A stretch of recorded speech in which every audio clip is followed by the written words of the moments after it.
o de mesro se me catch ro and na me ti se yesu mota wo baby na kono ko to bia na se kono ko tibia na me da ba ne je se me twimu e da ko baby yesu mota ni baby a mucha no eye ba ko pe na mucha na ye ka wasem so no aye mucha bia sabi ye mfa ye ni wai ekuno ye mfa ye ni dabi yesu mota wo de woni e ko hu sabo so yesu mota de ene mesra wo wo sika fu pray ne ko Israel e bia wo du ho a na okobebe yesu kristo ye bo asem bia no aye go kata na yina ye nemo no wo du ho de bia e betu ya pase moja ne yesu moja ne da ho because mo se moja da so da ho pase bi enye dry e da so wo fresh sa obodi woni be kun sa na ye kai according to for example according to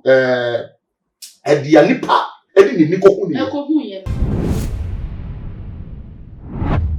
me don't for and so me mo akwaba ediba too much DH so now me say empress kofa ba me ko bia me di binam etire empty ye di enya dia ye be dai eche esoa ensema ekotwi ekobraman eno na abeto mountain so enei aba fontain time so amanfo etwe ne sere ene abasa asem bi wo ho na wote a wo nko ntimi ntina so uhia obi ene na di nkomo ene nti matonsa afre eye prophet Hayford amene no ebedi enkomo ne nyina yese eye asofo mienu a enei atuanche kase pa ekoso ewo wontam ene ebutubut ayese eye bukom banku ene ayite power se chia ewo ring mu no de ahyehye so obi agina sondem anu ato de amane obi agina sondem a videos ni de mahwe bia Reverend Obofour ababeka ni nsem ese ni Yesu moja wode ba ye no eye nyina ya papa Adom Kyei dua ene wawia e mo no kra ne de eye so boro na sese yo no a e na wo ye no Yesu moja emu nsem bebre eno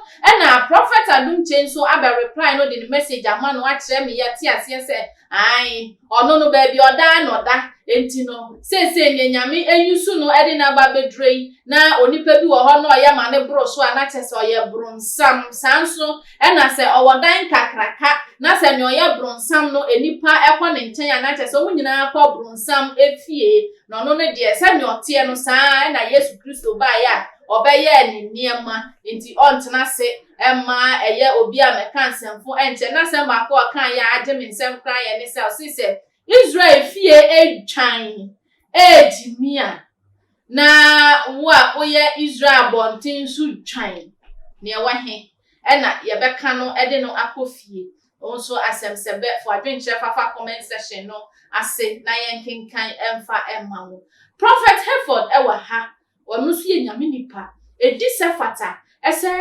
preaching na ye nyina ye preaching say no e kamera say asofudie no abaye business abaya se ayi mokola ne kanta ne nkoye ana se ente esa se ne dwadifo ekon ahaya medabre sanso na nyame fie nzuati a ne nyina obema ye hu ma mentwa me hu si mamra me ba ye de nkomo na hyeso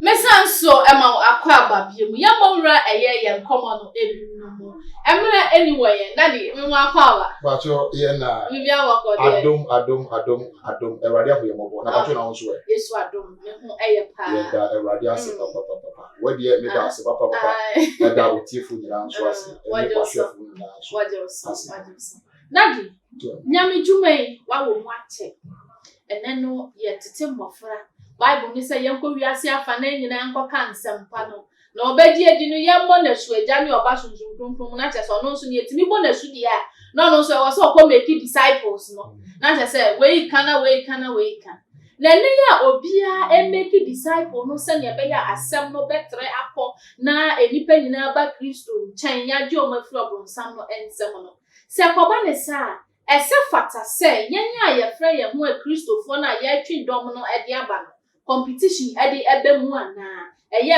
kutukubo eye atwede ese odifo ni odifo mobeko wadi me da ase papa esa ada wahweafo nso ase ene etiefo a omo etie yen nso ase eni kwan se anka competition die eni kwan se aka ebem kura because ekoba ne se competition esa ti se ebem pe na actually say anase obehunu prekope say the bia afri no question mark e wo ho Okay. Because say nyina yeah bibi yeah the same thing, we are doing one thing na yeah di ba ko adenti na was a competition ebe Okay.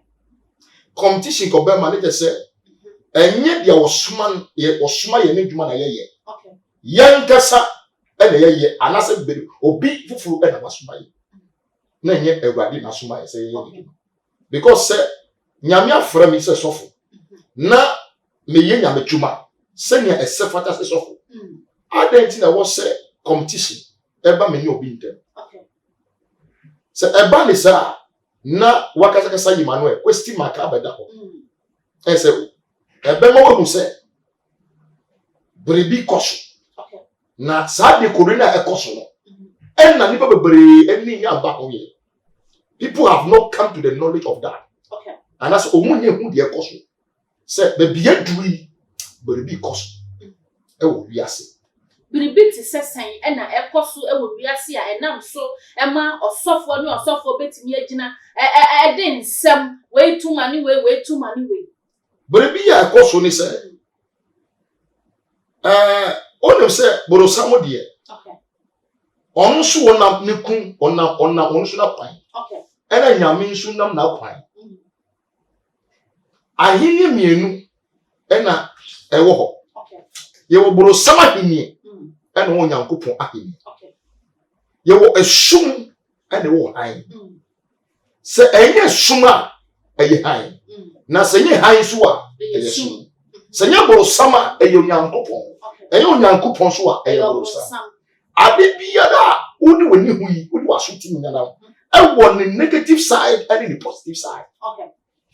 Ye wo ade enye ene ye wo ade a eye Okay. no prepi no eya na ye the credit no ema borosamo oda say because enam be bia nipa bi no mu free eye omase e free the source will determine where you are coming from. Okay. Be bia wo free no ena be kire nipa ban a Wo ye. And it is a then you will now sit down and do your own analysis. Okay. And know where exactly this one is coming from. Because you know your say nyame nipa and I think nyame esumafo and I think nyame asempakafo. I don't think I was me solitaire me nyonko nipa. Okay. Well, that is questionable. I was say you bisa ehwasem. Reverend Kwaku Obofour ni jata ba kope mante 1 yesi no ahenie kase pa ewo nkran ha ene odinsem bia betudwa se eye papa Adom Kyei wa wia ni Yesu moja ode ba ya no de ye adwuma no owi aye kra aha no sesese no ono no waye ni Yesu sobolo enu na sese waye no na adwinwa wanti ase Yesu moja na meme be kan ye no sa gogota ho na ehwiegu ye no prophet oti hey mami hu se odi ma ebimo e wo se ye nyina timi kwani akwaji bie esan se so from no bible no ma yete ase se ye nsenkyere ne mi hia bi odi e mesrew se me ka kyerɛw okay enna me ti hey se Yesu mota wo baby na kono ko tobia na se kono ko tibia na me ye that me that now okay ne je se me chimu e ya ko baby okay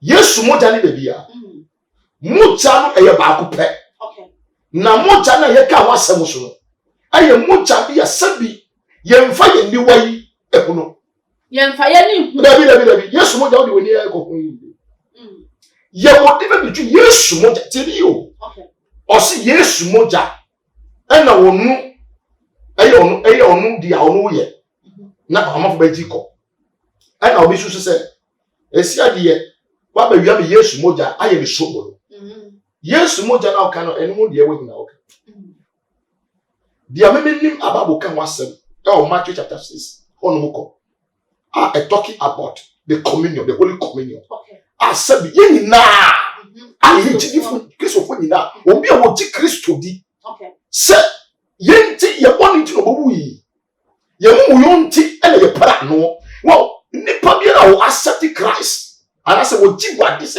ne wa na ne kra na jinkwa. Sa nipa no automatically e wo se otumi ni wade tun side edidi.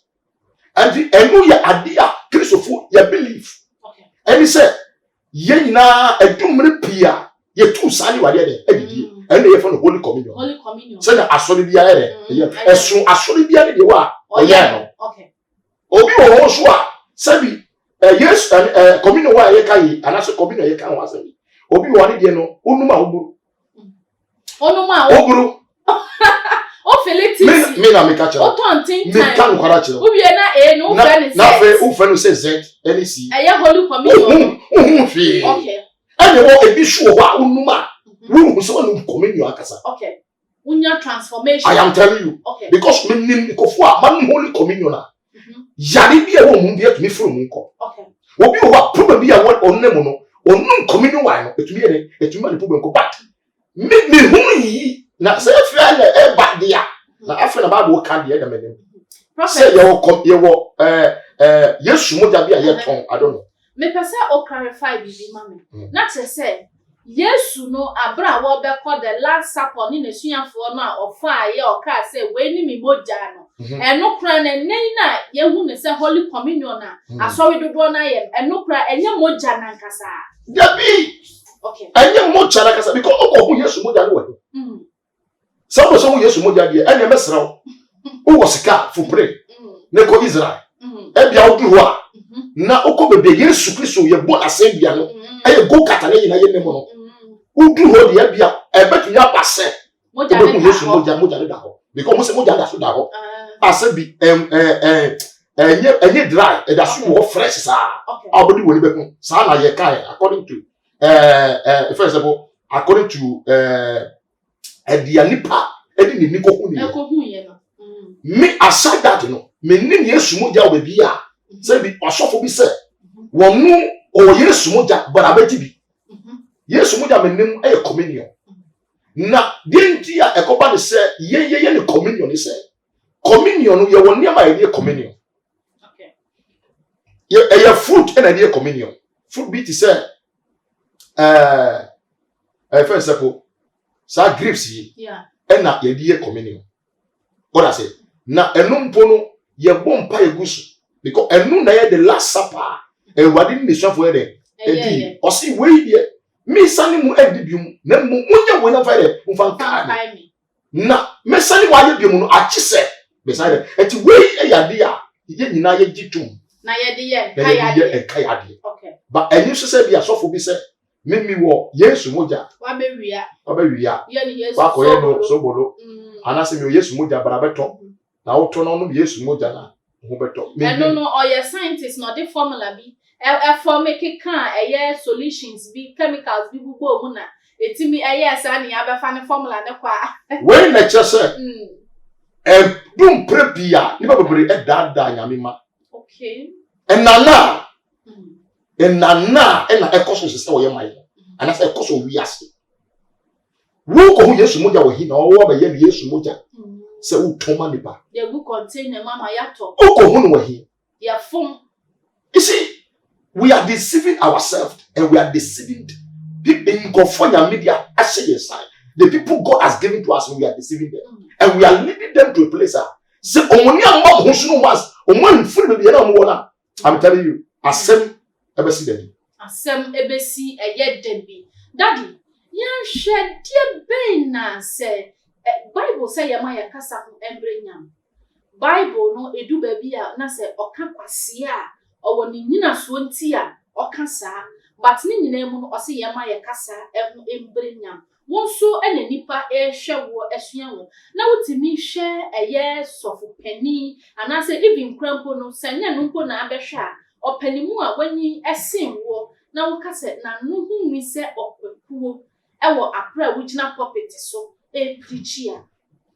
You see, medase where there I will not blame. Okay. Obofour. I will not blame it. I will not blame them. When the woman who say about a diacrono, not bad never who say a dear way everybody. And I say, okay. I will not blame them because say, oh to me, Jina Yami puppet. Na What friend who says suffer? I will see Yamin Afro. No what made in a pulpit. Sebi. No what made the TV pattern. Question mark. Because okay, the book of Colossians 6, the verse 4 now say 4:69. Or see you may cast say now kind of it should be seasoned with sauce. Yeah. So it means that kasa bi before no ba bia no enye kasa bi asabi enkofo atemdidi say we onimu ti say enye no na Kristo o kire ye enye no prophet eden na be ma mehu mi nua Kristo ni ese me enemy den tie ba ma obehu nua Kristo ni say wo enemy ni say wo nipa na wo hu nipa no say eye wo enemy no wo kasa wo ye de I get what I'm saying. Okay. Why won't be so your enemy? Who you then? Why do you have to come out and tell me say, wait, I am a town for? They say, who will be out? You see, you cannot just say things are who name Jinas, only Jinas will be out. Because Sabi, then I mean to me say Nipano or near Christian, and I say be or your way. I get what I'm saying. They say Nipano. Sebi you, or no need to be offered. I can also say because Sebi, you're born nipa, meaning born nipa. And the answer because we free me, we so free me. They say, would necessary a home, would you attend war? I say, okay. They say, would ye what bass with what time? And tell them because you say, soft for your son, and why they go kill you can hold to me. Remember, you say, my soft to me count. But the soft is open yasema. One coca. Obieni ho. Na se soft ko buni nyame yasema one coca chere. Obieni ho. Enti na meka chere say. Nipa mienu ya ade a na enima mienu de gina so. Se omun free baby ba ko a na ye say baby koso. Obia say menti we ase. I don't understand this or menti we ase. Enti we ase no. What is your reason? Reason is that way on free yami, way free yami. Who are you to judge?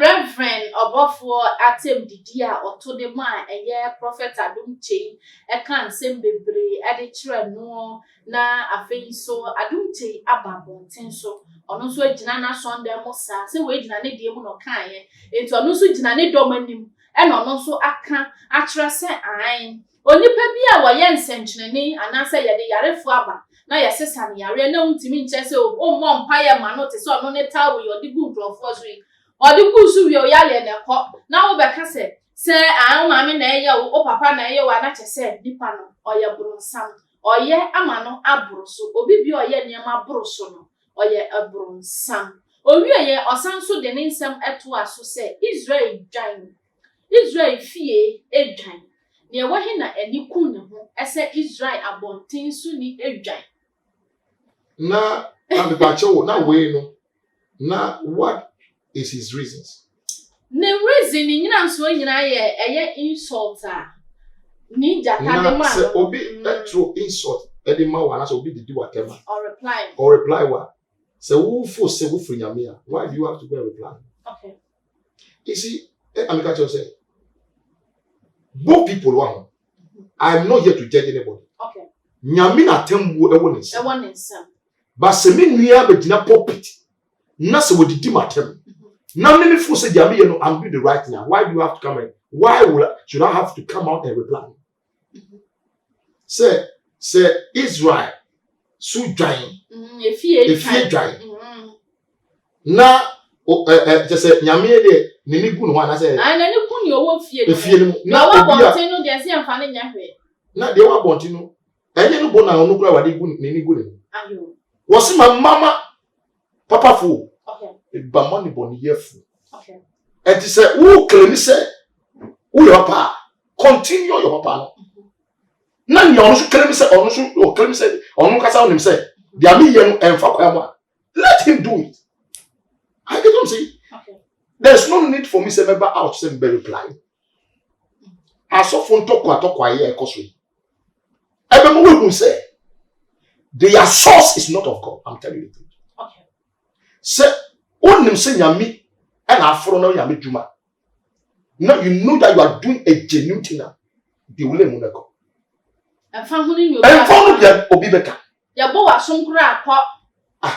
What is Jesus guy? Or say ye bo asoma than ba kono ma no ede or some extra say and jina ho mani sam bo me no ka ho. Okay. Free oko. You don't have to reply. If say unim say what I am doing is lighter, why do you have to come and reply? There is no need. Nipa never judge. The ever pa and the ever pa. Nipa never. Okay. You so for now, you did what 10 minutes of one. You can't want some bonnet. You don't have to come out and come and defend yourself. Let God Himself defend you. Okay. Prophet, Eden nama ene nyame pulpit a yegyina so e preaching no. Abedane a place a obia ejina ho no instead said the message of God will come out no. Na insult ene yegyina pulpit so edeba. Na eno e kire se sa pulpit kro no enfri nyame. Okay. Pulpit ya e nyankopon pulpit. Yen gina so e di atemene ha. Se obe di atema na je se enu mpo no a Jeremiah to make catch nipa na se nipa nyina ya mua. Na Jeremiah wo se nipa be nipa duru. E wo se wo Jeremiah didi nipa se nipa nyina ya mua. Okay. Genesis chapter 6 verse 6. And na ewade no ne hu na kuma mu se obo nipa. Na eye na kuma mu yawo se odi nipa mbo bet na asase. Okay. Ade na onu po oni nyango pompo. Onu po ne ne hu na kuma mu se oni nipa. Because nipa eni ye nipa so nipa nipa niama bi nipa ye no kire se nyame kwa bo afu nipa. Ye mo na so. Edi kan si. Okay. Onyango no kasa kasa se wonu ni so bo nipa. Ntinye ne. Enye ne. Enti se obi ye beribi na obi so enya ne ho asem aka. Ma ni nyina nyi bom. Okay. You see, and I'm gonna say obi kuta dom na obi kuta dom. E je se nya kuta dom no fre nyame. Adom no so de hia pe no na kan be bisa se odom dos na no na kire o se wo ye nyame nipa na. O se ye obi na say radi. Na be ko so. Ora se enti obi betumi ekuta dom na mum na ni source no e fre nyame. But prophet adom no so na ya na hia mo pa o. Oh, and I'm going to say, ye wo esuafo na mo di Kristo chi. Okay. Because John the Baptist no okuta dom. Wo, enu chese okuta dom le chese nyame na afre wo na se nyame dwuma na wo ye. Obi kuta dom 10 pe o na se. Nyame ni ku ni hu ko se obi okuta dom be say 10,000. Okay. Because se nipa 10 pe betumi anya kwanya wura so na ni mo. Na nipa 10,000 enya sa kwanya na why na chese ni de papa ese nyango ana why na nyame ni ku ni. Okay. Anya dom enchirechire a wodi ma wo ma eni dia wo ma aye no. Okay. Ena chire se we enyankopon. Okay. Akwan so na na we nso die wa obahu bi na. Eni chese obi kuta dom ale se nyame dwuma na wo. Enti na me catch me so me anam so me catch so bebre say enye dom.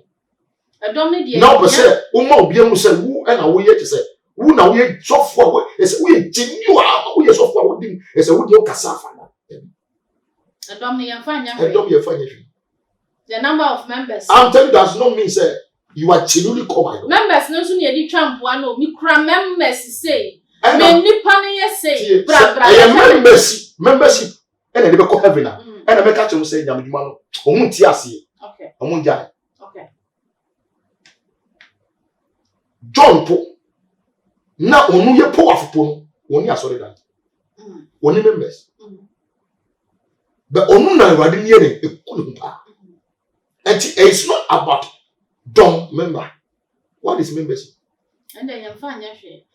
Your prophet, your brother ya be enkomo na ye de papa nyanke be twa koye ni. Bibi na ekoso nti na ma na balisa. Okay. And ye na me catch you say ebebre na no won say akose sia no bia pese okobe bia dom wo. Obi asoro ko asoro dom wo. Ah baby nipa bebre wo. Yes. But say who ya sorry e wo adua bi ase.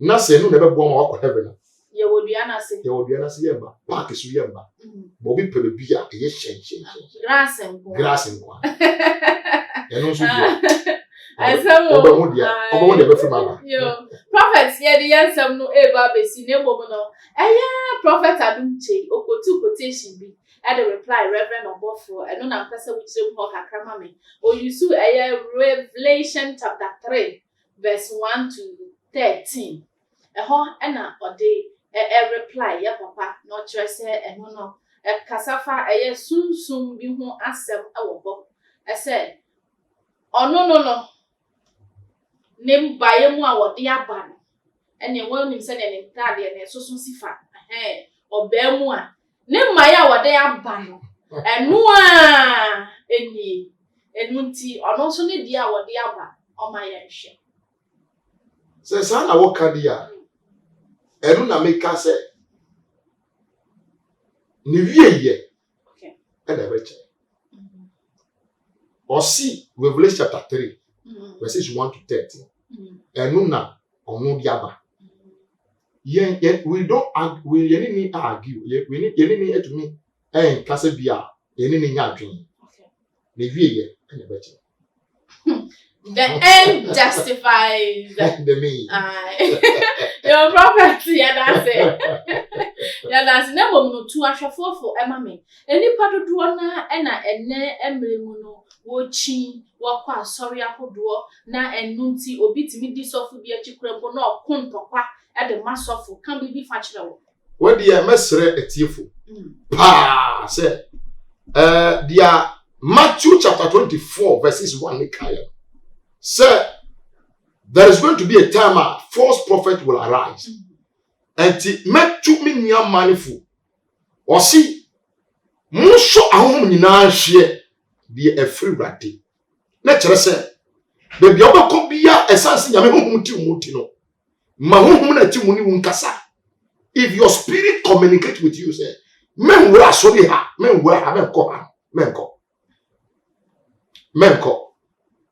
Now for so no baby obako bia be ka say oh beto we no wakasa odi wo kra ho agoro ti hweyie na me wa obeko akọ gina so bi chi say o kasa ma no yo me dey futu me dey ma on say you very very careful na bible dey aka no eno a na ye dey ehu ati me da mo se papa. Yo prophets me that say nyame Israel wa wo hwe me enso aseda kase empo emfa mawo say waje bre na wa hwe yen wasua de me so masua de e wetu e wise is enough entafutu a wo ewo mu no bo modin anefa na ebeboa fo adwenkyere wa sem bisa for fire comment section na say like a video na share all the social media platform no eso edinya me je so ane empress am ememe nyina ka etwe ba ko pe Mrs. Kwachi hwe ho so yi makra.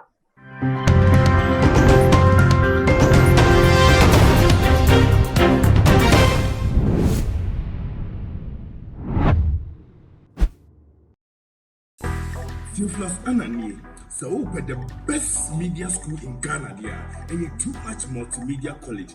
If we say about equipment, a church for our quadruple awardisium, any air conditioned room there, about media law, advertising, camera handling, and a marketing there. And then a location of a coffee park junction. Fanamba ne boasio, na wankasa frɛ. Na obi anada wa na me mo bi kasa me frama. Wankasa frɛ, abati